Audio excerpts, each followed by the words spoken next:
মা কালীর 3টি পাওয়ারফুল মন্ত্র যা প্রতিদিন পাঠ করলে আপনার ক্ষতি করার সাহস কারো হবে না।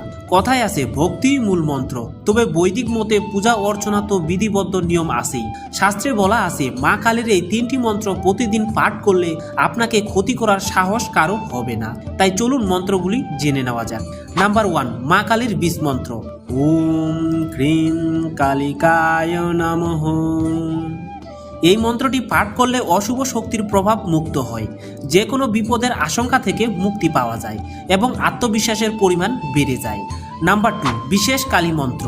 ওম হ্রিম শ্লিম ক্রিম অধকালিকা পরমা ঈশ্বরী স্বাহা। এই মন্ত্রটি পাঠ করলে শরীর ও মন ভালো হয়ে ওঠে, রাগ, ইগো, হিংসার মতন ধ্বংসাত্মক অনুভূতিগুলোর প্রভাব কমে যায়। নাম্বার 3, মহাকালী মন্ত্র। ওম ক্রিম ক্রিম রিম রিম।